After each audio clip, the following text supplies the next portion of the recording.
Hey guys, it's Ozymandias. I'm sick currently, so I'm not going to be yapping as much, but in summary, I think there's a good chance that Trump will win 2024. Oh, brother, this guy stinks! Honestly, I think a main point that's going to go in Trump's favor is the anti-establishment fervor that's going on, where the Matrix or the elites pushing things that you do not like onto you. Fucking pronouns! And that there's this entire conspiracy. And the first time Trump ran, he ran with that, the deep state, blah, blah, blah. Didn't get anything done. Even from a nonpartisan perspective, Trump was a failure as a president. But now the landscape has completely changed. People are going with the populist conspiracy route. Even RFK, that's another person who's kind of playing that slant. So I think that he's going to pick up a lot of people in the middle, or even people that are in the Democratic Party that just voted for Biden the first time because it's a lesser of two evils type of situation. And I also think that most likely Vivek Ramaswamy will realize that he doesn't have a chance against Trump if Trump wins, and since Mike Pence is running for president and Trump has no vice president, it would be a no-brainer for Trump to bring Vivek on. And even the people that were voting for Vivek, they're gonna go for Trump. And even the people that are anti-Trump on the Republican side will probably see it as Ramaswamy will, kind of equal out Trump's boldness and, his how do I put it, his not clean optics for the United States. Another factor that goes into my line of thinking is I don't think a lot of people are realizing that a lot of teenage boys are going to be 18. Oh! And that will definitely affect polling, because it seems that a lot of them are trending to the right, whether that just be edgy online humor has meshed with actual politics, especially since the 2016 phase and how Trump went into the presidency, but just also the fact of social media platforms like TikTok, IG Reels, YouTube Shorts pushing that type of content, because it's easier to just go through an SJW phase or shit on the woke, or take these fringe crazy extremist progressives and just clown them and say those are Democrats, I'm not going to vote for them. And a major point, the elephant in the room, the thing that we can't fucking shut up about for the past 2 years, the gender identity stuff, gender ideology, anti-wokeness, which really just translates to just anti-progressivism at this point. It's just a buzzword. But I think that even Republicans at this point are tired of wokeness and all this talking.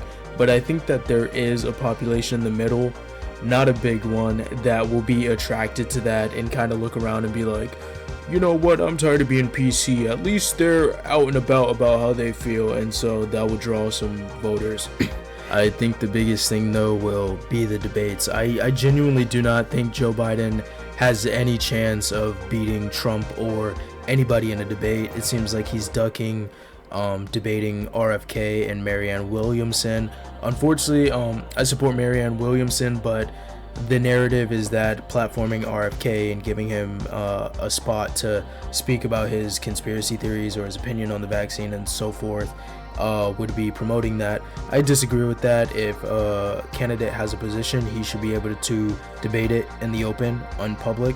If it's that stupid and you don't believe it, it should be very easy to pick it apart and just destroy all his credibility. A decent counterpoint I've heard to this when I talk about this topic with people in the political sphere is that Biden is already the sitting president, and it wouldn't make sense to split the vote and, give the risk of giving it up.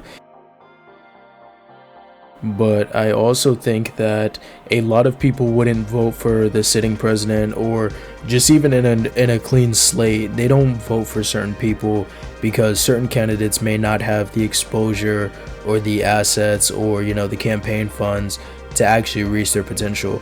Looking into her policies, I wouldn't do a 2-hour debate on her, but at a glance of what I've seen of her policies and her interviews, Marianne Williamson definitely seems like a better alternative to Biden. And I think most of the people that voted for Biden as a lesser evil would look at her and be like, yeah, I would have rather had her. And by the way, thank you for the free $1,000 for saying that to the Marianne Williamson Foundation. Anyways, Now, the question that arises when I bring this up, Trump possibly winning, is his indictments and the allegations that are against him in court. I think genuinely, regardless of the outcome of the 2024 election, America's fucked. If Trump goes to prison, there's going to be riots from the right or more January 6s. I think that if he goes to prison and he actually wins the election, that would be funny as fuck. And I think knowing how our world is going, that's probably the outcome.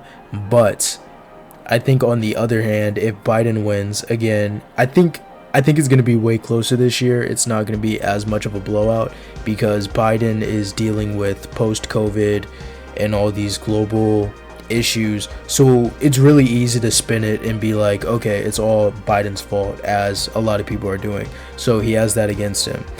But if he wins, it's going to be voter fraud. Once again, the right is going to be angry, and don't get me wrong, I think the left would the progressive left would be angry about Trump. There could be some protests, especially if he actually goes through with the CRT federal funding cuts to schools and stuff like that for trans ideology. I think there will be outrage about that, but I don't think it will be to the level of a BLM riot or January 6th. And I'm coughing in between takes and like scratching my throat, so I'm gonna wrap it up there with those outcomes. Most probable outcome, I'd say the top 3 outcomes. Most likely Joe Biden wins again by a slim margin if he actually tightens the fuck up and, you know, stops being senile. Second option will probably be Trump wins and also beats the cases. And then I would say outcome 3 is that Biden wins and Trump also goes to jail. And then there will be riots, basically calling it 1984. So in summary, 1 year from now, you guys can come back and say, oh my god, Ozzy was right, or oh my god, Ozzy was wrong. So I don't know, it's up to you guys. Thanks for the support, and I'll have the hustle culture video out next. See ya.